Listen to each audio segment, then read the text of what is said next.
அன்பார்ந்த சகோதர சகோதரிகளை, இயேசு கிறிஸ்து நாமத்தினால உங்களை நான் வாழ்த்துகிறேன். சென்ற நிகழ்ச்சியில் நம்ம வெளிப்படுத்தின விசேஷம் 8வது அதிகாரம் 9வது அதிகாரத்தை பார்த்தோம். இப்போ நம்ம என்ன பார்க்க போறோம்னா, வெளிப்படுத்தின விசேஷம் 9வது அதிகாரம் 5வது எக்காலம் பரலோகத்தில் ஓதப்படும் பொழுது இந்த பூமியில் என்னென்ன நடக்கும் அப்படின்ற செய்திகளை பார்த்துட்டு வரோமா. 5வது எக்காலம் ஓதப்படும் பொழுது முதல் பாதாள குழியை பற்றி நம்ம பார்த்தோம். சென்ற நிகழ்ச்சி பாதாள குழியை பற்றி தான் பார்த்தோம். இப்போ நம்ம என்ன பார்க்க போறோம்னா, அதே 5வது தூதன் எக்காலம் பரலோகத்தில் 5வது எக்காலம் ஓதப்படும் பொழுது இந்த பூமியில் என்ன நடக்கும் அப்படின்னா, தேள் வெட்டுக்கிளிகளின் உபத்திரவம். வெளிப்படுத்தின விசேஷம் 9வது அதிகாரம் 3லிருந்து 12 திருவசனங்கள். முதல்ல நம்ம வசனத்தை படிச்சிடுவோம். நட்சத்திர தூதன் பாதாள குழியை திறந்ததும் பெருசூளையின் புகையைப் போல புகை எழும்பி சூரியனும் ஆகாயமும் இருளடைய செய்தது. அந்த புகையிலிருந்து வெட்டுக்கிளிகள் புறப்பட்டு பூமியின் மேல் வந்தது. அவைகளுக்கு பூமியில் உள்ள தேள்களின் வல்லமைக்கு ஒப்பான வல்லமை கொடுக்கப்பட்டது அப்படின்னு வேதத்தில் எழுதியிருக்குதுமா. இதனுடைய அர்த்தத்தை இப்போ நம்ம பார்க்கலாம். வெட்டுக்கிளிகள் பாதாள, அதாவது நட்சத்திர தூதன் மிகாவேல் தூதன் பாதாள குழியினுடைய சாவியை கொண்டு வந்து அந்த பாதாள குழியை திறக்கப்படும் பொழுது பாதாளத்தில் இருந்து பெரும் சூளையை போன்ற புகை மேலே கிளம்பி வந்துச்சு. அது சூரியனையும் ஆகாயத்தையும் இருளடைய செய்தது அப்படின்னு வேதம் சொல்லுதுமா. வெட்டுக்கிளிகள், அதாவது பாதாளத்திலிருந்து வெட்டுக்கிளிகள் புறப்பட்டு வந்தது அப்படின்னு வேதம் சொல்லுதுமா. இந்த வெட்டுக்கிளிகளை பற்றி நம்ம படிக்கணும்னாக்கா, பேசணும்னாக்கா, எகிப்து தேசத்தில் நம்ம இஸ்ராயல் மக்கள் எகிப்தை விட்டு வெளியே வருவதற்கு முன்பாக எகிப்து தேசத்தில் ஆண்டவர் 10 வாதையை ஏற்படுத்தினார். அதில் ஒரு வாதை தான் வெட்டுக்கிளிகள். எகிப்தில் ஏற்பட்ட வெட்டுக்கிளிகள் சாதாரண வெட்டுக்கிளிகள், இந்த பூமியில் இருக்கிற வெட்டுக்கிளிகள். அது புல் பூண்டு பச்சையான தாவரங்களை உண்ணக்கூடிய ஒரு பூச்சி வகை, அதாவது வெட்டுக்கிளி. இவைகள் எகிப்து தேசத்தில் விளைச்சலையெல்லாம் தின்று எகிப்து தேசத்தை அழித்து போட்டது. அதாவது எகிப்தில் இருந்த வெட்டுக்கிளிகள் புல் பூண்டு பச்சை தாவரங்கள் எல்லாம் உண்ணக்கூடியவை. ஆனால் இந்த 9வது அதிகாரத்தில் வெளிப்படுத்தின விசேஷம் 9வது அதிகாரத்தில் வர வெட்டுக்கிளிகள் பூமியில் இருக்கிற வெட்டுக்கிளிகள் இல்லைம்மா. இந்த வெட்டுக்கிளிகளை எதை அர்த்தப்படுத்தி சொல்கிறாங்க அப்படின்னா, இது வெட்டுக்கிளிகளை பிசாசுக்கு ஒப்பிட்டு சொல்றாங்க. நட்சத்திர தூதன் பாதாள குழியை திறந்தவுடன் பாதாள குழியிலிருந்து புகை எழும்பி சூரியனையும் ஆகாயத்தையும் இருளடைய செய்தது என்று எழுதப்பட்டிருக்குது. பாருங்க, பாதாள குழியை திறந்த உடனே நம்ம சூளை போடும்போது எப்படின்னு புகை கிளம்பும், கரும் புகை மேலே எப்படி கிளம்பும், அது போல திறந்த உடனே பாதாளத்திலிருந்து அந்த அளவுக்கு கரும் புகையை போல வெட்டுக்கிளிகளை போல அந்த பிசாசனுடைய கூட்டங்கள் எழும்பி சூரியனுடைய ஒளியே மறைச்சிச்சான், ஆகாயமும் இருள் அடைஞ்சு போச்சான். அப்படின்னா யோசித்து பாருங்க, எந்த அளவுக்கு ஒரு திரள் கூட்டமான பிசாசுக்களாக அது இருந்திருக்க முடியும். பாதாளத்தில் அடைச்சி வச்சிருக்கிற பிசாசுக்கள் இதெல்லாம். இதை அவுத்து விட்ட உடனே வேகமாக போக போதுமா, எங்க ஆகாயத்துக்கு பறந்து போகுது வேகமா. அப்போ கூட்டம், திரளான கூட்டம் போகும்பொழுது அதனுடைய நிறமே கருப்பு நிறம் தான். அது ஆகாயத்துக்கு போகும்போது வான்மண்டலத்துல சூரிய ஒளியை மறைச்சிச்சாமா. அடைத்து வைத்திருக்கின்ற, அதாவது என்ன சொல்றாங்கன்னாக்கா, பாதாளம் என்பது, பாதாளம்னா அது எதை குறிக்குதுனாங்க, சரீரமற்ற ஆவிகளை அடைத்து வைத்திருக்கின்ற சிறை கூடமாகும். அதாவது பிசாசுக்களினுடைய கூட்டம். நம்ம ஆண்டவராகிய தேவன் அதெல்லாம் ஒரு இடத்துல போட்டு, ஜெயிலில் எப்படி குற்றவாளிகளை வச்சு ஜெயிலில் போட்டு அடைச்சி வச்சிருக்கிறாங்களோ அது போல இந்த பிசாசுகளுடைய கூட்டத்தை ஆண்டவர் பாதாளத்தில் அடைச்சி வச்சிருக்கிறாராம். அந்த அடைச்சி வச்சிருக்கிற அந்த இடத்துக்கு பேர் தான் பாதாள குழி. அந்த பாதாள குழியை திறந்த விட்ட உடனே அந்த பாதாள குழியில் இருக்கிற எல்லா பிசாசுக்களும் மேலே எழுப்பி வந்துடுச்சுங்க. பாதாளத்திலிருந்து பெரும் சூளையின் புகை என்பது சாத்தானை குறிக்கின்ற அடையாளமாகும். அதாவது புகை, புகைன்றது ஒரு கேஸ் தானே, அது வாயு, கரிமலை வாயு. அந்த வாயு எப்படி இருக்கும், துர்நாற்று அடிக்கும். கரிமலை வாயு துர்நாற்று அடிக்கும். அதனுடைய கலர் பிளாக் கலர், கருப்பு கலர் தான். அப்ப இது எதை அர்த்தப்படுத்துதுன்னா, பாதாளத்திலிருந்து எழுது வருது அந்த பிசாசுகளுடைய கூட்டம், துர்நாற்றம் எடுத்த அந்த காற்று, அதாவது பிசாசுக்கிட்ட இருந்து வர அந்த வாடை, அதாவது அந்த பிசாசுகள் ஆவியாய் இருக்குது, ஆவியாய் இருக்குதுன்றாங்க. அந்த ஆவி தான் பாதாளத்திலிருந்து எழுப்பி மேல வந்துச்சு. அது எந்த வேகத்துல வந்ததுன்னா, குதிரை வேகத்தை போல வேகமாக எழும்பி சூரியனையும் ஆகாயத்தையும் இருளடைய செய்தது, சூரியனின் ஒளியை மறைத்து விட்டது. பாதாள குழியில் இருந்து ஏறி வருகிறதான வெட்டுக்கிளிகள் என்பது சாத்தானை குறிப்பிடுவதாகும். பரலோகத்தில் பிரதான தூதர்கள் எப்படி இருக்கின்றார்களோ, பரலோகத்துல பலவிதமான தேவ தூதர்கள் இருக்கிறாங்க. அதுல பிரதான தூதர்களும் இருக்கிறாங்க. இந்த பிரதான தூதர்கள் ஒருத்தரும் ஒரு வேலைக்கு நியமிக்கப்பட்டவர்கள். காப்ரியேல் தூதன் பிரதான தூதன் தான். அவர் மெசஞ்சர், செய்தியை கொண்டு போய் கொடுக்கிறவர் தான் காப்ரியேல் தூதன். மிகாவேல் யுத்தம் செய்கிற தூதன் மிகாவேல்.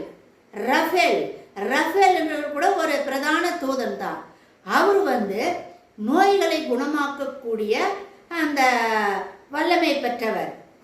நோயாளிகளுக்கு நோய்களை விடுதலையாக்குவதற்கு உறுதுணையாய் இருக்கிறவர் யாரு, ரஃபேல். இந்த மாதிரி பிரதான தூதர்கள் பரலோகத்துல ஆண்டவர் வச்சிருக்கிறாரு. அதே போலத்தான் பாதாள குழியிலையும் இந்த பிசாசுக்களுக்கெல்லாம் தலைவனாய் இருக்கிறதுக்கு தான் இந்த கேருபீன், பிசாசுக்களின் கேருபீன்கள் என்று சொல்லலாம்.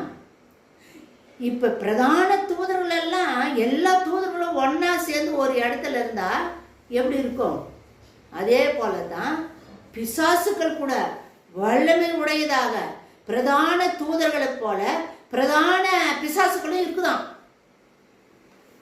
பூமியில், அதாவது இந்த பாதாளத்திலிருந்து எழுப்பி வந்தது பத்தியா அந்த பிசாசுக்கள், வெட்டுக்கிளிகளை போல வந்துச்சு அப்படின்னு சொன்னேன் இல்லையா. இந்த வெட்டுக்கிளிகளை போல பாதாளத்திலிருந்து எழுப்பி வந்த இந்த பிசாசுக்களுக்கு எந்த விதமான பச்சையான, அதாவது பூமியில் எந்த மரத்தையும் எந்த விதமான பச்சையான தாவரங்களையும் அழிக்க இவைகளுக்கு தேவன் அதிகாரம் கொடுக்கவில்லை. பச்சை தாவரங்களை அழிக்கக்கூடிய அதிகாரம் கொடுக்க, இது வெட்டுக்கிளின்னு தான் சொல்றாங்க. எகிப்தில இருந்த வெட்டுக்கிளிகள் புல் பூண்டு பயிர் வகையெல்லாம் அழிச்சு நாசம் அழிச்சு. ஆனா இங்க இதெல்லாம் அழிக்கிறதுக்கு இதுக்கு அதிகாரம் ஆண்டவர் கொடுக்கல. இதுங்களுக்கு என்ன அதிகாரம் கொடுத்துருக்கிறாரு அப்படின்னாக்கா, தேவனுடைய பெயரை நெற்றியில் எழுதப்படாத மனிதர்களை மாத்திரம் வேதனைப்படுத்த அதிகாரம் பெற்றவைகள். ஆண்டவருடைய நாமம் யாருடைய நெற்றில் எல்லாம் இல்லையோ, அந்த கிறிஸ்து ஆட்சி காலத்துல, உபத்திரவ காலத்துல, அந்த 7 வருட ஆட்சி காலத்துல யாருடைய நெற்றில் எல்லாம் பிதாவினுடைய நாமம், தேவனுடைய நாமம் எழுதப்படலையோ, எழுதப்படாதவர்களை அவங்களை வேதனைப்படுத்துறதுக்கு தான் இந்த பிசாசுகளுக்கு அதிகாரம் ஆண்டவர் கொடுத்துக்கிறாரு. இவைகள் மனிதர்களை கொலை செய்ய இவைகளுக்கு அதிகாரம் கொடுக்கவில்லை. வேதனைப்படுத்துறதுக்கு மட்டும்தான் அதிகாரம், ஆனா உயிரை எடுக்கிறதுக்கு இதுங்களுக்கு ஆண்டவர் அதிகாரம் கொடுக்கல. 5 மாதம் வரைக்கும் மனிதர்களை வேதனைப்படுத்த அதிகாரம் பெற்றிருக்கின்றன. ஆண்டவர் எது வரைக்கும் இதுங்களுக்கு டைம் கொடுத்துருக்கிறாருன்னா 5 மாசம் வரைக்கும் தான். அந்த 5 மாசம் வரைக்கும் தான் மனிதர்களை வேதனைப்படுத்தக்கூடிய வல்லமை ஆண்டவர் இதுங்களுக்கு கொடுத்துருக்கிறார். அதாவது இப்ப ஜெயில இருக்க தண்டனை பெற்ற ஒரு தவறு செய்த ஒரு மனிதன் சிறைச்சாலையில அவனை அடிச்சுட்டே இருப்பாங்க, தண்ணி ஊற்றி ஊற்றி அடிப்பாங்களாம். உயிர் போகாது, உயிர் போகிற மாதிரி தான் திரும்ப தண்ணி ஊற்றி உயிரை வர வச்சு திரும்ப அடிப்பாங்களாம். அது போல ஆனால் மரணம் அடைய மாட்டாங்க. அதே மாதிரி தான் இந்த வெட்டுக்கிளிகளும் பண்ணுதுங்க. மரணம் வர விடாதுங்களா, ஆனால் வேதனைப்படுத்துமா. எவ்வளோ நாளைக்கு? 5 மாதம் வரைக்கும். இந்த பிசாசுக்கள் மனிதர்களுக்கு கொடுக்கக்கூடிய வேதனையானது, இது மனிதர்களுக்கு வேதனை கொடுக்குது, துன்பத்தை கொடுக்குது அப்படின்னா அது எப்படி இருக்குமா தெரியுமா? பூமியில் தேளானது மனிதர்களை கொட்டும் பொழுது எந்த அளவுக்கு வேதனை இருக்குமோ அந்த அளவுக்கு வேதனை கொடுக்கக்கூடியதா இருக்கும். பூமியில தேள் ஒருத்தரை கொட்டிடுச்சின்னு வச்சுக்க, தேள் கொட்டினா எப்படி இருக்கும்? மனிதர்களால் தாங்க முடியுமா? வந்து கொட்டிக்கினே இருந்துச்சுனாக்கா அந்த வேதனை எந்த அளவுக்கு கொடூரமா இருக்கும். விஷம் உள்ளது தானே தேள்.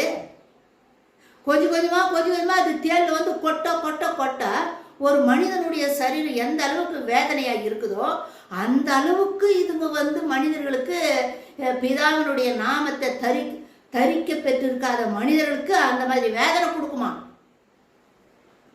இதுங்க கொடுக்குது பத்தி அந்த வேதனை, இந்த வேதனையை தாங்க முடியாமல் மனிதர்கள் சாவை நோக்கி தேடி ஓடுவார்கள். இந்த வேதனை நம்மளால தாங்க முடியல, இதோட நம்ம செத்தே போயிடலாம், உயிரோடு இருக்கிறத விட நம்ம செத்தலான்னு அவங்க சாவு நோக்கி போவாங்களாம், செத்தலான்னு. ஆனா சாவு அந்த மனிதன் விட்டு அது தூரம் ஓடிடுமா, சாவு கிட்ட வராதான். மனிதர் சாவை தேடி போனா கூட சாவு அந்த மனிதனை விட்டு தூரம் ஓடுமா. அதுக்கு என்ன அர்த்தம்னா, மனிதனிடமிருந்து ஓடி விலகிவிடும், சாவை தேடி ஓடுவார்கள், ஆனால் சாவோ மனிதர்களிடமிருந்து விலகி ஓடிவிடும். இதன் அர்த்தம் என்னவென்றால், மனிதர்களை மரணத்துக்குள் செல்லாமல் தடுத்து நிறுத்தக்கூடிய வல்லமையும் இந்த பிசாசுகளுக்கு உண்டு.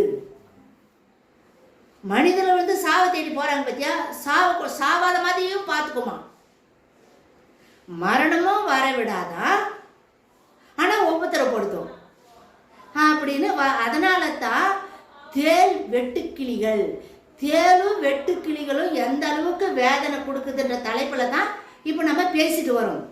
தேள் இந்த வெட்டுக்கிளிகளின் உவமை, அதாவது தேள் கொட்டுச்சுன்னா எந்த அளவுக்கு உபத்திரமும் வேதனை துன்பமா இருக்குதோ அது போல இந்த பிசாசுக்கள் மனிதர்களுக்கு துன்பத்தையும் வேதனையும் கொடுக்கும் அப்படின்ற அர்த்தமா. இந்த வெட்டுக்கிளிகளை உருவகப்படுத்துறாங்க. என்னென்ன உருவகப்படுத்துறாங்கனாக்கா, குதிரையின் உருவம் இருக்குதுன்றாங்க. மனிதர்கள், ஸ்திரீகள், சிங்கம், தேள் இவைகளின் கூட்டிணைப்பால் ஆனது. இதெல்லாம் ஒன்னா சேர்ந்தது தான் ஒரு அந்த வெட்டுக்கிளிக்கு இந்த விதமான அமைப்பு இருக்குதுன்னு சொல்லி சொல்றாங்க. குதிரைன்னு சொல்லி சொல்றாங்க. குதிரை வேகத்துல குதிரை போல அப்படின்னாக்கா, குதிரை எதுக்கு நம்ம ஒப்பிட்டு சொல்றோம்னாக்கா வேகத்தை குறிக்கின்ற ஒரு அடையாளம். வேகத்துக்குத்தான் குதிரையை பயன்படுத்துவாங்க. மனுஷ முகம் கொண்டவை. இந்த வெட்டுக்கிளிகள் மனுஷ முகம் கொண்டது, தலையில் பொன்மயமான கிரீடம் வச்சிட்டு இருக்குது அப்படின்னு சொல்லி சொல்றாங்க. அப்படின்னா இந்த பிசாசுக்கள் எந்த வகையை சேர்ந்ததுன்னு சென்ற வீடியோவில் நம்ம பார்த்தோம். சரீரமற்ற ஆண்கள் பெண்களுடைய ஆவிகள் தான் இந்த பிசாசுக்கள். ஆண் பெண்களின் சரீரமற்ற ஆவிகள் இவை. அதனால தான் மனுஷ முகம் அப்படின்னு சொல்லி சொல்றது. இவைகள் கிரீடம் தலையில வச்சிருக்கிற அந்த வெட்டுக்கிளிக்கு முகம் மனுஷ முகம் இருக்குது, தலையில கிரீடம் இருக்குது, பெண்கள் கூந்தலை போல இருக்குது அப்படின்னு சொல்லி சொன்னா ராஜாக்களுக்கு தானே கிரீடம் வைப்பாங்க. அது போல இவைகள் ராஜாக்களை போல வல்லமையும் அதிகாரமும் பெற்றவைகள் என்பதாகும். அதுதான் அதனுடைய அர்த்தமா. அதாவது ராஜா போல அதிகாரத்தை செலுத்துமா. அந்த அளவுக்கு அதிகாரமும் வல்லமையும் இந்த வெட்டுக்கிளிகள் என்ற பிசாசு கிட்ட இருக்குதாம். சிங்கத்தின் பற்கள் என்பது அதனுடைய பற்கள் அந்த வெட்டுக்கிளியினுடைய பற்கள் சிங்கத்தின் பற்களை போல இருக்குது அப்படின்னு சொல்லி சொல்றாங்க. அப்படின்னா கொடிதான மிருகம் தானே சிங்கம். சிங்கத்துக்கிட்ட மாட்டினா தப்பிக்க முடியுமா? கொடிதான மோசமான அப்படின்ற அர்த்தமா. இரும்பு போன்ற மார்க்கவசம் என்பது, இரும்பு போன்ற மார்க்கவசம் அந்த வெட்டுக்கிளிக்கு இருக்குதாம். அப்படின்னா உறுதியான கெட்டியான என்று அர்த்தம். இரும்பு ஸ்ட்ராங். அது போல இந்த வெட்டுக்கிளிகள் அந்த அளவுக்கு வல்லமையும் அதிகாரமும் பெற்று ஸ்ட்ராங்கா இருக்குது அப்படின்ற அர்த்தமா. குதிரைகள் அவைகளின் சிறகுகள், அதனுடைய ரெக்க இருக்குது பத்தியா, வெட்டுக்கிளிகளுக்கு ரெக்க, அது அநேக குதிரைகள் பூண்ட ரதங்களின் இரைச்சலுக்கு ஒப்பாவை என்பது. அதாவது அநேக குதிரைகளுடைய இரைச்சலுக்கு ஒப்பா இருக்குது அதனுடைய ரெக்க. அந்த வெட்டுக்கிளிகளுடைய ரெக்க பாதாளத்திலிருந்து எழும்பி எத்தனை ஒன்னா ரெண்டாங்க ஏகப்பட்ட எண்ணில் அடங்காத பிசாசுகளுடைய கூட்டமானது ஒரே நேரத்தில் திறந்து விட்ட உடனே, கேட்டு திறந்து விட்ட உடனே எப்படி மேலே எழுப்பி வரும். மேலே எழுப்பி வரும்போது சத்தம் எல்லாமே இருக்கும். ஒரு 10 பேர் 4 பேர் 5 பேர் மனிதர்கள் கூடி இருக்குந்தாவே சலசலப்பு சத்தம் வருது. அப்போ பிசாசுகள் இருந்தால் இன்னும் அதிகமான சத்தம் தான் இருக்கும். அப்போ இந்த பாதாள குழியில் இருக்கிற இந்த எல்லா பிசாசுகளும் வெளியே ஒரே நேரத்தில் எல்லாம் மேலே எழுப்பி வருதுன்னா அதனுடைய இரைச்சல், அதனுடைய சத்தம், அதாவது அந்த குதிரையின் யுத்தத்துக்கு போற குதிரைகள் எப்படி வேகமா ஓடுது, அந்த வேகத்தினுடைய சத்தம் எப்படி கேட்கும், அது போல இருக்குதான் அந்த வெட்டுக்கிளிகளுடைய இறக்கையினுடைய சத்தம் அப்படின்றது அதனுடைய அர்த்தமா. அதனுடைய வால் சொல்றாங்க. அதாவது வெட்டுக்கிளிகளுடைய வால் எப்படி இருக்குன்னா தேள்களின் வாளை போல. அந்த வெட்டுக்கிளியினுடைய வால் தேளுக்கு எப்படி வால் இருக்குதோ அந்த மாதிரி இருக்குதான். தேளினுடைய வாலில் தான் கொடுக்கு இருக்குது, அந்த கொடுக்குல தான் விஷம் இருக்குது. எப்பவுமே பாருங்க, தேளினுடைய உருவம் முன்னாடி தான் இருக்கும், பின்னாடி தான் வால் இருக்குது, வாலில் தான் கொடுக்கு இருக்குது. அப்படின்னாக்கா இந்த பிசாசுக்கள் மறைந்திருந்து தாக்கக்கூடியவை, விஷம் உள்ளவை. என்ன, வாலில் தான் கொடுக்கு இருக்குது, அதில் தான் விஷம் இருக்குது. பின்னாடி இருந்து மறைந்திருந்து விஷத்தை செலுத்தி தாக்கக்கூடிய வல்லமை உள்ளது தான் இந்த பிசாசு, வெட்டுக்கிளி என்ற பிசாசு கூட்டம்.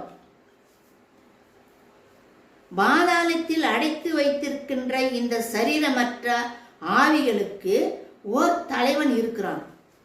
இந்த பாதாள குழியில எண்ணில் அடங்காத பிசாசுக்களை ஆண்டவர் அடைச்சி வச்சிருக்கிறாரு. இந்த பாதாள குழியில் இருக்கிற இந்த ஆண் பெண்கள் சரீரமற்ற ஆவிகளுக்கு எல்லாவற்றுக்குமே ஒரு தலைவன் இருக்கிறானா. அந்த தலைவனுக்கு பேர் கொடுக்குறாங்க. என்ன பேர் கொடுக்குறாங்கனாக்கா, எபிரேய மொழியில் அபத்தோன் என்றும் கிரேக்க மொழியில் அப்பல்லியோன் என்றும் பெயர் கொடுக்கப்பட்டிருக்கிறது. எபிரேய மொழியில அபத்தோன், கிரேக்க மொழியில அப்பல்லியோன் அப்படின்னு சொல்றாங்க. இதுக்கு அர்த்தம் என்னன்னாக்கா, army of the leader, army of the leader, சேனைகளின் தலைவன் அப்படின்ற அர்த்தமா. எபிரேய மொழியில அப்பல்லியோ அபத்தோன் அப்படின்னா, கிரேக்க மொழியில அப்பல்லியோ, ரெண்டுத்துக்கும் ஒரே அர்த்தம் தான். ஆர்மி ஆஃப் த லீடர், சேனைகளின் தலைவன். அந்த பிசாசு, அந்த பாதாள குழியில் இருக்கிற பிசாசுகளுக்கெல்லாம் தலைவனாமன். அந்த தலைவனுக்கு பேரு தான் அபத்தோன் அப்பல்லியோன் அப்படின்னு சொல்றது. இவைகள் சரீரமற்ற ஆவிகளாய் இருப்பதால் இந்த பிசாசுகளுக்கு சரீரம் கிடையாது. ஆவி ஆத்மா சரீரன்றது கிடையாது. அதுங்களுக்கு சரீரமற்ற ஆவிகளாய் இருப்பதால் மனிதர்களால் இவைகளை பார்க்க முடியாது. உருவம் இருந்தா தானே பார்க்க முடியும். இந்த பிசாசுகளுக்கு இதுங்க ஆவியா தான் இருக்குதாம், ஆனா உருவம் கிடையாது. அதனால பார்க்க முடியாது அப்படின்னு சொல்றாங்க. பாதாள குழியை திறந்த உடனே பெரும் சூளையின் புகையை போல, புகைன்றது ஒரு ஆவி தானே, கேஸ், ஒரு வாயு வகையை சேர்ந்தது. அப்போ இந்த பிசாசுகள் எல்லாம் ஆவிகளாய் இருக்குது. இந்த பிசாசுகளுக்கு சரீரம் கிடையாது அப்படின்னு சொல்றாங்க. பாருங்க, மனிதர்களால் இவைகளை பார்க்க முடியாது. உதாரணத்துக்கு சொல்றேன் பாருங்க, 2020 கொரோனா வந்துச்சு. கொரோனான்றது ஒரு கிருமி. அந்த கிருமிய நம்ம கண்ணால பார்க்க முடியுமா? பார்க்க முடியாதுங்க அதை. ஆனா அந்த கிருமி ஒரு மனிதனுடைய சரீரத்துள்ள உள்ள நுழைஞ்சிச்சுன்னா அது என்ன மாதிரி வேலை பண்ணுது? மூச்சு திணற வைக்குது, பலவீனப்படுத்துது, உயிரையே எடுத்துடுதுங்க. அந்த அளவுக்கு கொடூரமானது இந்த கொரோனா கிருமி. கண்ணால பார்க்க முடியல, ஆனா அது செய்யற வேலை மோசமான வேலை. மனிதனுடைய உயிரையே எடுத்துடுச்சு. உலகம் முழுவதும் பல லட்சக்கணக்கான மனிதர்கள் உயிரை குடிச்ச ஒரு கிருமி தான் இந்த கொரோனா கிருமி.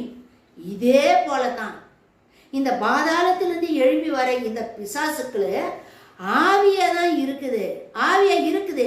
ஆனா கண்ணால பார்க்க முடியாது, நம்ம கண்ணால அதை பார்க்க முடியாதுங்க. இதே போலத்தான் இந்த சரீரமற்ற ஆவிகள் செய்கின்ற வேலையும் மனிதனுக்கு மிகவும் வேதனையை கொடுக்கக்கூடியதாக இருக்கும்.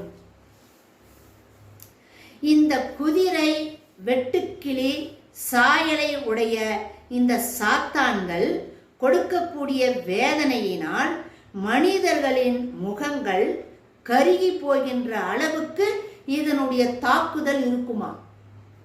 இது ஒரு மனிதனை தாக்குச்சுன்னா அந்த மனிதனுடைய முகமே கருகி போயிடுமா. அந்த அளவுக்கு இதனுடைய தாக்குதல் இருக்குமா.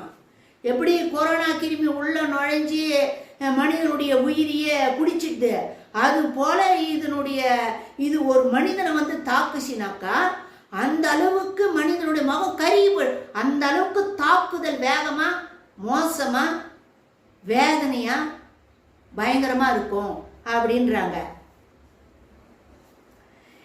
இதை யோவேல் என்ன சொல்றாரு? யோவேல் தீர்க்கதரிசி இதை என்ன சொல்றாருன்னா, 2வது அதிகாரம், யோவேல் 2வது அதிகாரம் 1வது வசனமா 11வது வசனங்களில், கர்த்தர் கர்த்தருடைய நாளில் நடக்கும் என்பதாக உரைக்கிறார்.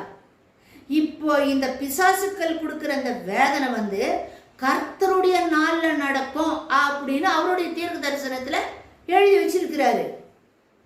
வானத்திலும் பூமியிலும் இரத்தம், அக்கினி, புகை ஸ்தம்பங்களாகிய அதிசயங்களை காட்டப் போவதாக கர்த்தர் சொல்லுகிறது. அதே காலத்தில் இது சம்பவிக்கும் அப்படின்னு யோவேல் எழுதின புஸ்தகம் 2வது அதிகாரம் 30வது வசனத்துல சொல்லப்பட்டு இருக்குதுங்க. இதோட 5வது எக்காலம் ஓதப்படும் பொழுது இந்த பூமியில என்னென்ன நடக்கும் அப்படின்றத நம்ம 2 பிரிவா பிரிச்சு பார்த்தோம். முதல் பிரிவு வந்து பாதாள குழின்னா என்ன, நட்சத்திர தூதன், வானத்திலிருந்து ஒரு நட்சத்திர தூதனை விழுற மாதிரி யோவான் பார்க்கிறாரு. அந்த நட்சத்திர தூதன் யாரு, பாதாள குழின்னா என்ன, அதே 5வது எக்காலம் ஓதப்படும் பொழுது பாதாளத்திலிருந்து மேலே எழுப்பி வர அந்த புகையானது, பாதாளத்திலிருந்து எழுப்பி வருது பிசாசுக்களுடைய கூட்டம்.